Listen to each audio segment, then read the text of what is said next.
Vamos a continuar con la agenda del Foro Ejecutivo en Salud, profundizando justamente en el tema de la confianza.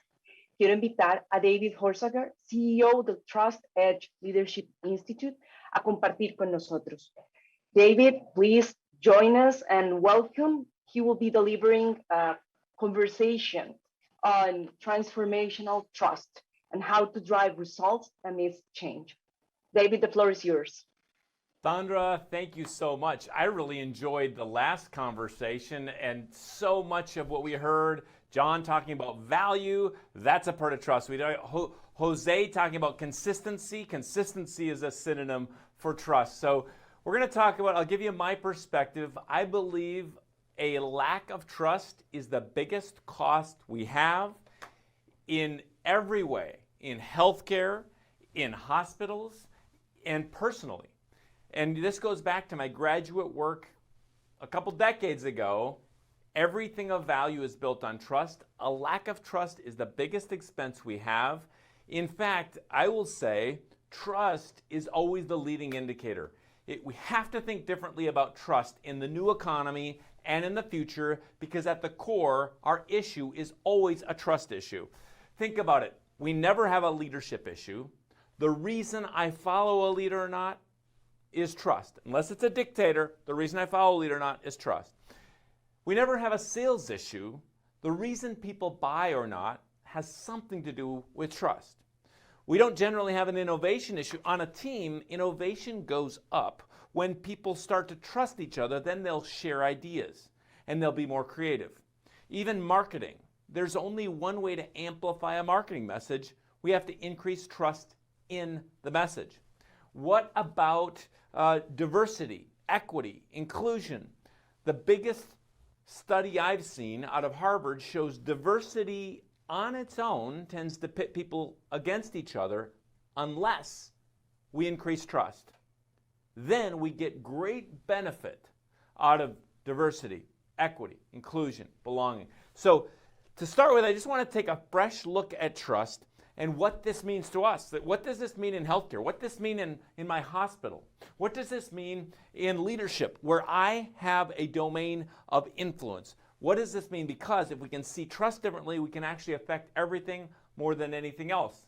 And trust is bigger than we might think. Before we get into exactly what it is and the fastest way to build trust, we have an immense opportunity right now to build trust faster than ever before. Our fastest opportunity to build trust is in crisis, in recovery, and during change.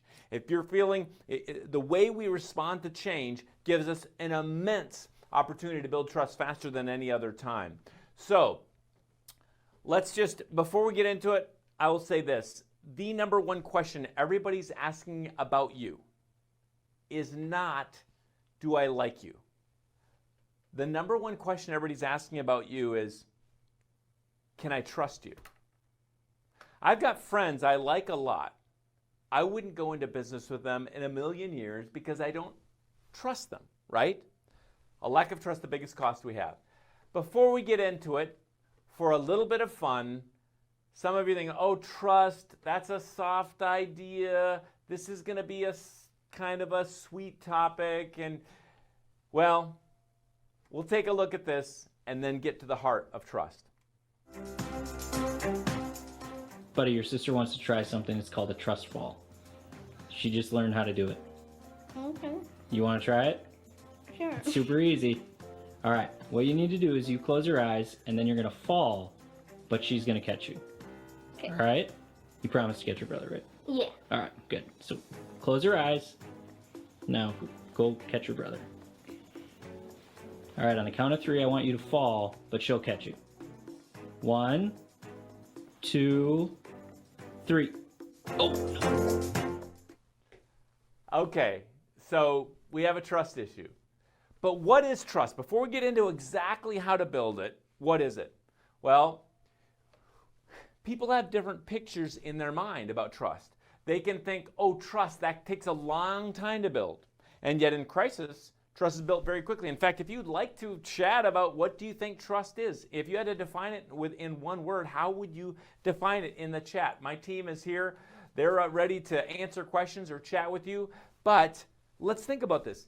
In fact, Many people think, oh, trust, that's just transparency. And absolutely what John said about radical transparency is critical, and the research shows it.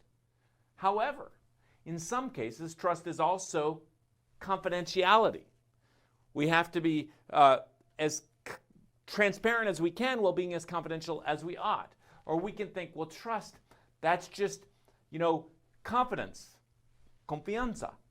But if it ever turns to arrogance, then that's not trusted. So because we have different pictures in our mind, here's a few pictures for fun. My boys trust each other. Even animals have a perspective of trust. How would you define trust? If you had to define it with one word, how would you do it? Well, there are many words, but let me give you our definition out of the Institute, my definition from my graduate work. Trust is a confident belief in a person, a product, or an organization. And when I can confidently believe in you, everything changes. Trust, when trust goes up, everything is affected. In fact, this is the original infographic of the first half of my graduate work. We're looking at leading indicators of success and impact. Think about what this means at your hospital or your healthcare system. Or we can think of it, it's not necessarily just trust in that therapy or that pacemaker or that device, but when trust goes up, this is what happened. Let's take a look. Trust was the leading indicator. When trust increased, output, morale, retention, productivity, innovation, loyalty, it all went up. When trust increased, costs, problems, skepticism, suspicion, time to market, it all went down. Trust was the leading indicator. And without getting into a whole lot of research, we need to just think about this a little bit differently because, think about it simply. If I text someone I trust, how long does that take? Boom, done. Now write a text to someone you don't trust. How long does that take? Forever. How are they going to take this? How are they going to take that? Or a good representation of a lack of trust would be a lock. If I put a lock on something, that just means because I don't trust you. And what is the cost of that lack of trust? Well, it costs me money. I got to buy the lock, but the big cost is time, right? Now I got to open it every time I go through the gate. This doesn't mean we should trust everyone. There are good reasons not to trust, but where you increase trust in your channel, with your patients, with your doctors, nurses, with your team, then efficiency goes up enormously. I'm going to show you a quick 1-minute story. The first time I saw the economic impact of trust was, I grew up in Verndale, Minnesota. It's 500 people. I didn't grow up there. I grew up 8 miles from there on a 1,500-acre bean farm out in the middle of nowhere in the poorest county in Minnesota. It's about 3 hours drive from Minneapolis, St. Paul. What do I remember? Driving home from town.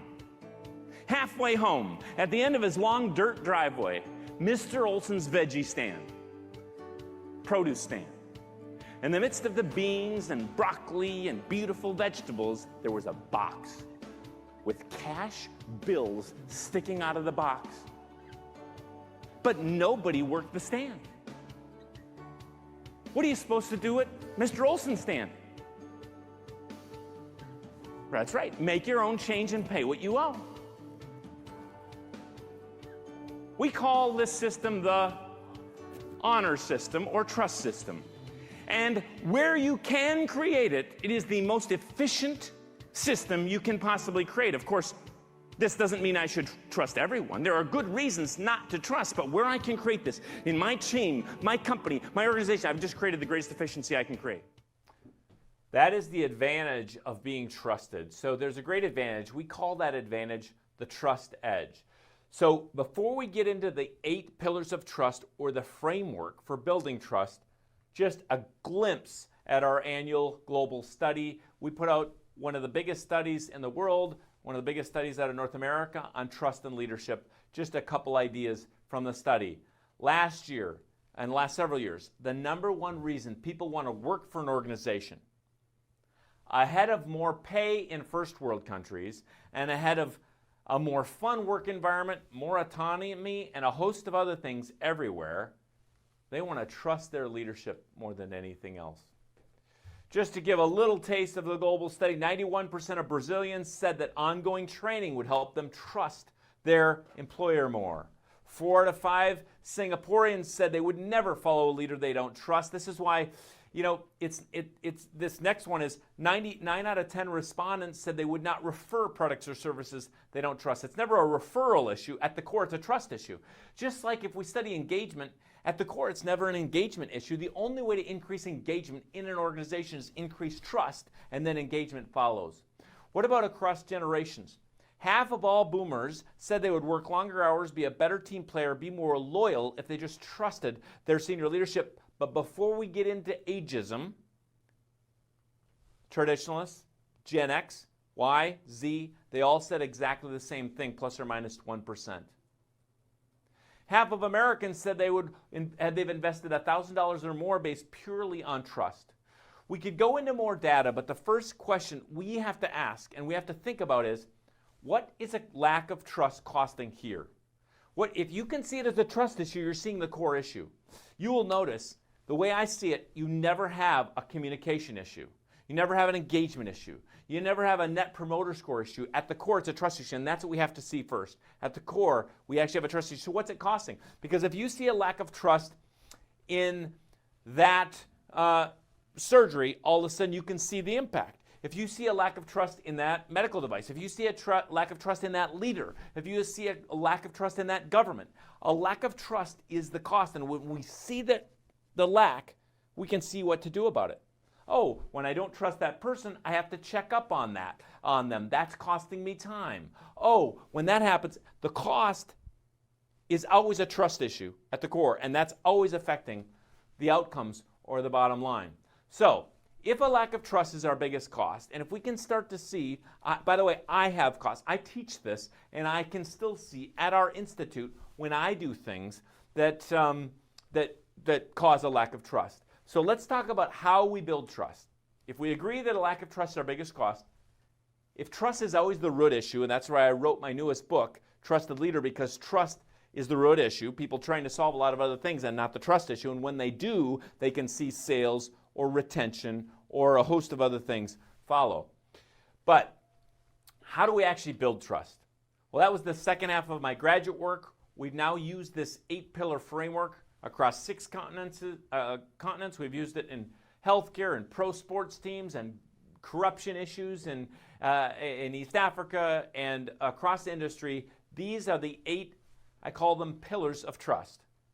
They're noted by C words, but remember they're research-based and they stand for a research funnel of how trust is built globally. Here we go. Number 1 is clarity. People trust the clear, and they mistrust or distrust the ambiguous or the overly complex.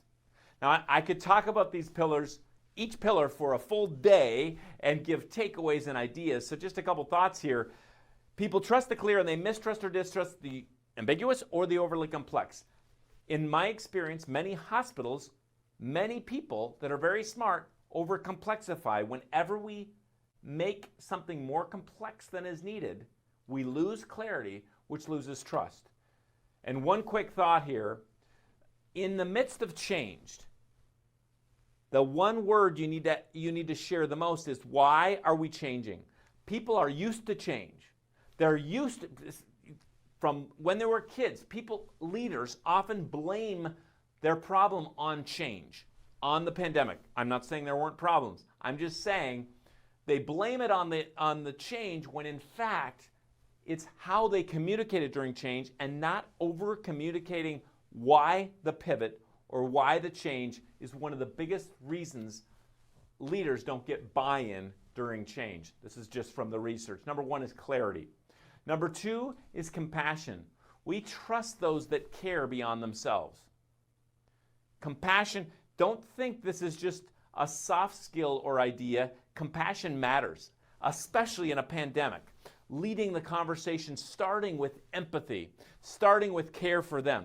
By the way, you might think about it. Who is the most trusted person in the world to the most people? Is it this person, that actor, that athlete? Most trusted person in the world to the most people? Mom.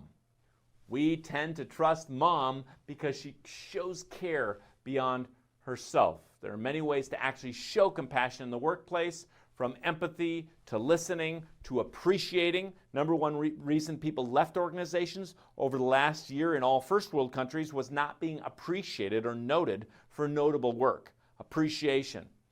Number three is character. We trust those that do what's right over what's easy. Character matters. Some of the questions we want to ask under character is, would you follow you? Would you buy from you? Would you want you as a doctor? This is we have a framework for how you build character into an organization, because you're incentivizing toward or away from character every day. And I'm not going to give the 7-step framework, but I will say this, a question: if you're a leader of your hospital, if you're a leader of your healthcare organization, when you do strategic planning, don't miss this question. Is there any way we're incentivizing toward the character we say we don't want to have? And when I look at the corruption issues we're dealing with in East Africa, until we stop incentivizing certain types of bribery, it's going to keep costing their GDP, right? It's the same with hospitals. Instead, when we incentivize people to get, the correct medical device, I like what John ended with there on value. When we incentivize people, giving value to the patient, when we incentivize doing the right thing, it changes the culture. We had a big bank up here where I'm from, and they were incentivizing their salespeople in a way that wasn't aligned with the character they wanted to have, and of course that cost that bank billions of dollars. There's a way to build character. Don't think character, you either have it or you don't, or it's something that you're done with at 12 years old. Every company, every organization, every team is incentivizing character higher or lower every single day by what they laugh at, by what they allow, and by what they incentivize. Number 4 is competency. We trust those that stay fresh and relevant and capable, right? I might trust you. Let's take Sandra. I trust Sandra to take my kids to the ball game, to take my kids to the movies. That doesn't mean I will trust Sandra to give me a root canal or a pacemaker, right? Because I don't know if she's competent at that exact job. In the area you want to be trusted, you've got to stay fresh and relevant and capable. If you're leading the same way you were 10 years ago, I probably don't trust you. If you're teaching the same way you were 5 years ago, I probably don't trust you. We have to stay competent and capable. The next pillar is commitment. We trust those that stay committed even in the face of adversity. If I think of anybody in my life or in history, my first grade teacher, my mother, my father, Mandela, Gandhi, Jesus, or Joan of Arc, I can think of somebody that was committed to something beyond themselves, maybe to death, and they were trusted for it. By the way, I should say under this commitment pillar, how do we rebuild trust? People often ask me, how do you rebuild trust? Well, we have a 10-step process for rebuilding trust if you're a big company, but whether you're a big company or you're an individual, there's only one way to rebuild trust at the end of the day, and it is not the apology. I'm not saying don't apologize. You might need to start with an apology to open the door of communication, but the only way to rebuild trust actually is to make and keep a new commitment. Maybe you've heard someone say, I'm sorry I'm late. No, you're not sorry. You're late every single day. We don't trust people when they say, I'm sorry. That's okay to say you're sorry, but we only rebuild trust when people make and keep a new commitment. The next pillar is connection, the ability to connect and collaborate with others, willingness to connect. We know that if I go into an organization and I see in what we call in the U.S. siloing or an unwillingness to share resources across for the greater good, I know we have a problem with this connection and collaboration pillar, and we're losing if we don't think about it. The 7th pillar is contribution. This pillar, the number one word that came out of this research funnel was results. I trust results. You've got to contribute results. You can't just have compassion. You can't just have character. You've got to contribute results. This is what was talked about when John was talking about value, and I believe Sydney was talking about what we actually deliver to the patient. We actually need to create better health. We actually need to help people. So we can't just have the clarity about it. We actually have to contribute that better result. Let's say I go in for surgery. It's amputation. And the surgeon has compassion. And the surgeon has clarity. But the surgeon cuts off the wrong leg. We've got a trust problem because I didn't get the result I wanted. So the problem is, to gain this advantage we call the trust edge, you have to have all 8. The 7th pillar is contribution. The 8th pillar is consistency. Sameness is trusted. For good or bad, if you're late all the time, I will in fact trust you to be late. If this is why you don't have to like something to trust it. Like, I've had the same burger, McDonald's burger, on 6 continents, right? Sameness is trusted. The only way to build a reputation is consistency. The only way to build a brand as a company is consistency. As a hospital, as an organization, when we have the same, it doesn't mean we have the same people, but we gain consistency when we have the same values, when we have the same decision-making process, when we have just the more consistency across an organization. That's how we build that pillar, which builds trust. So this is the 8-pillar framework.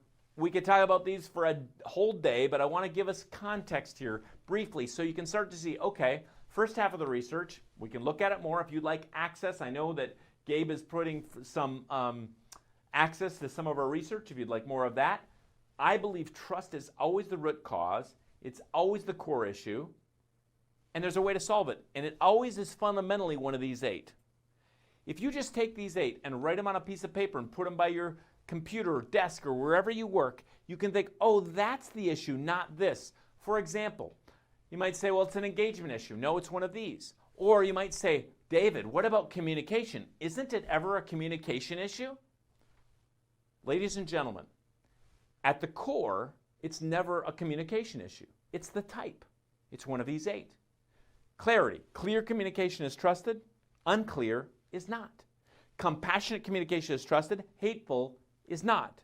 Consistent is, inconsistent isn't. High character is, low character isn't. When we can see it against these 8, we have a common language for at least getting to the real issue. When you think you have an issue with a person on your team, it's one of these 8. When you think you have an issue with marketing, you can use this with anything, right? So you might say, okay, I want to make sure our message is trusted. Well, how do I make sure it's trusted? You can even think through 1 out of 10. Are we clear?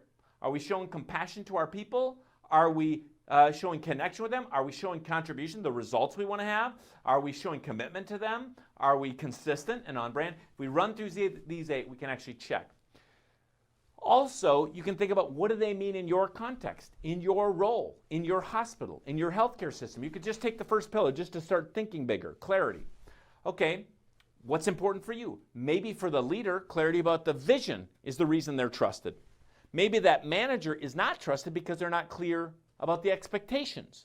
Maybe the salesperson is not trusted because they're clear about how great they are, but they're not clear about the benefits of that product to me.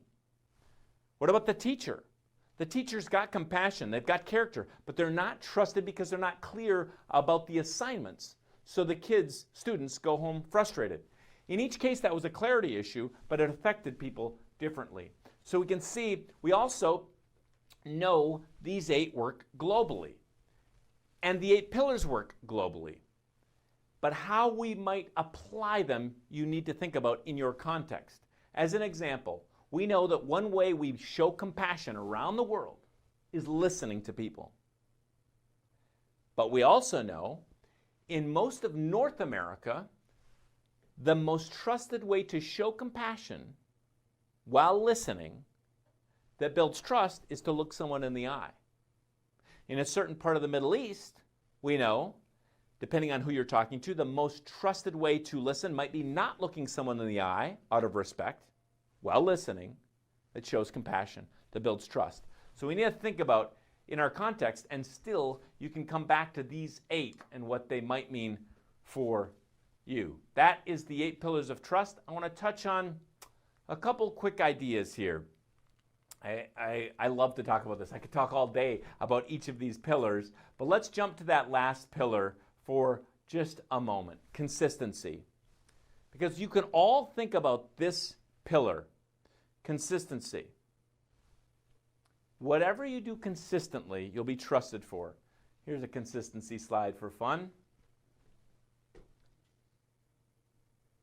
So in your context or at your hospital, this is not easy. It's not easy in and through a pandemic.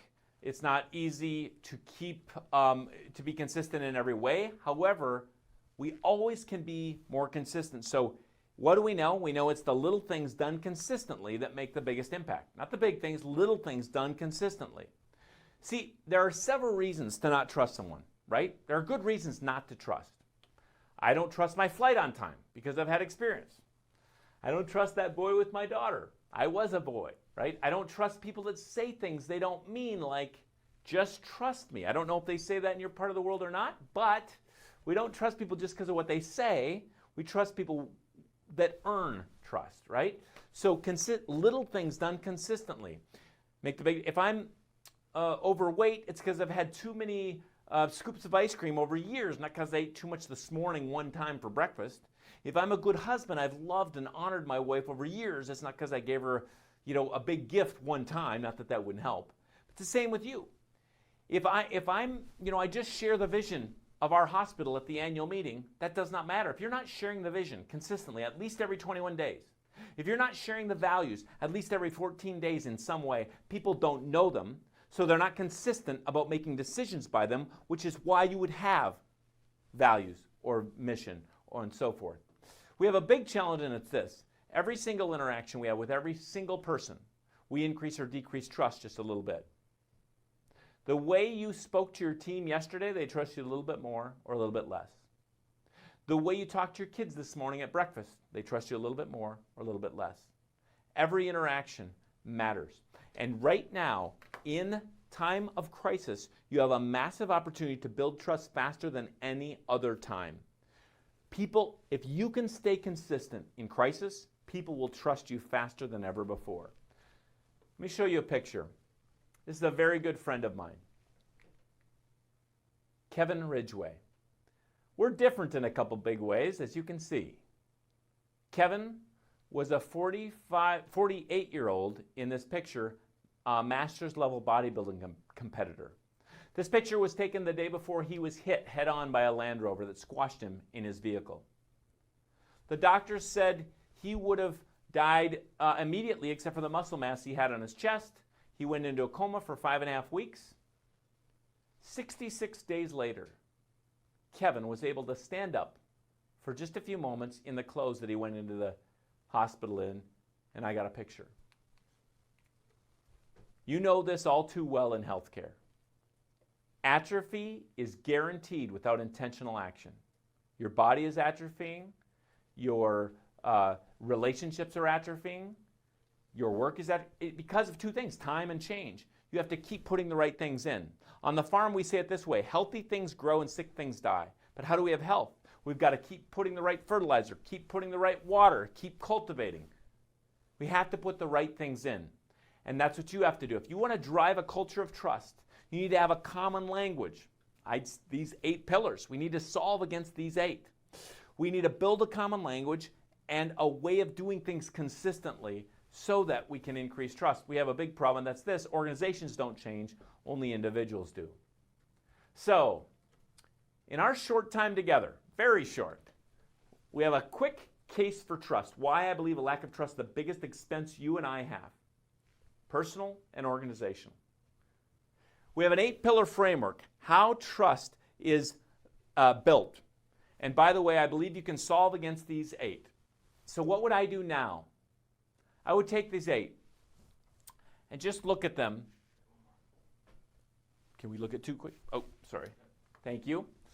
I would look at these 8 and say, what are we doing well in our hospital? What are we doing well in our healthcare system? Celebrate those. We're not perfect at any of these.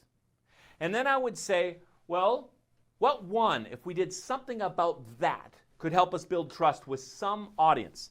Maybe it's with our device maker. Maybe it's with our patients. Maybe it's between patients and nurses or doctors and nurses.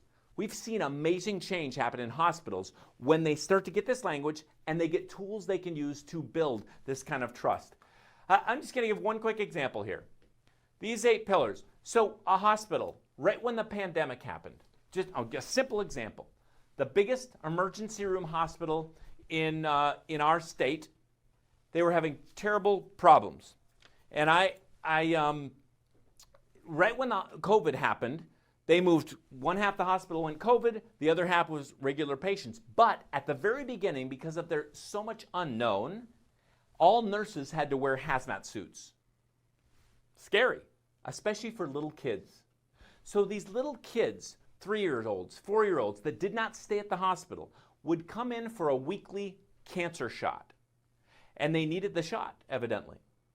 And what happened was that the first time that 4-year-old would come in, they would see a nurse in a hazmat suit and be scared, run away, and would not take the shot. So what did they do? They thought, how can we show connection? How can we show compassion? How can we connect with them? In our world, the rules were you still had to wear hazmat suits. So they took a picture of each nurse smiling. Then they put it on a button. They put the button on the front of the hazmat suit. And when the child came in next week, right when they came through the door, that nurse would say, "This is me, remember me?" And the kid would look at the button and take the shot. They just had to think a little bit differently. Okay, how can I show compassion in this environment? How can I connect with them in this environment? Very quick overview today, a case for trust, an 8-pillar framework. I believe if we go into it deeply, we can look at how you can use these 8 to solve every organizational and leadership issue without ego. I'm not saying it's simple. I'm not saying I can do it. But when you have these 8, you can start to think, oh, that's the issue. That's the issue.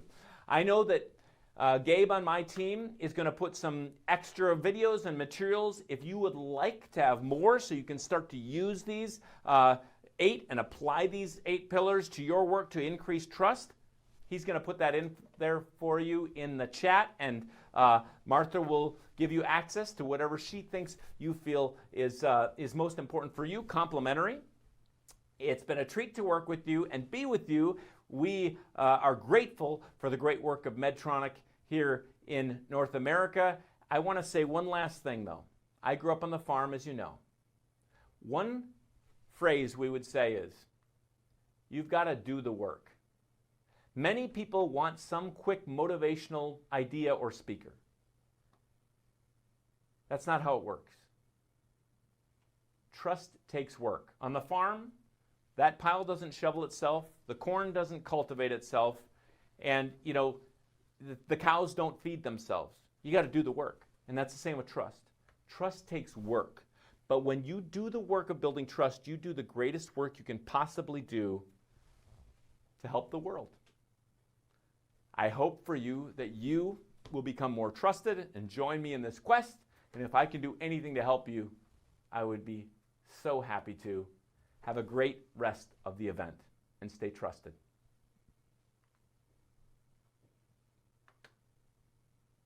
A los panelistas que nos acompañaron hoy durante este primer Foro Ejecutivo en Salud, un espacio muy necesario para entender la importancia frente a las transformaciones tecnológicas y cómo el liderazgo para el cambio puede atraer las transformaciones también necesarias para hacer más eficientes los sistemas de salud con miras a la prestación de un servicio mejorado.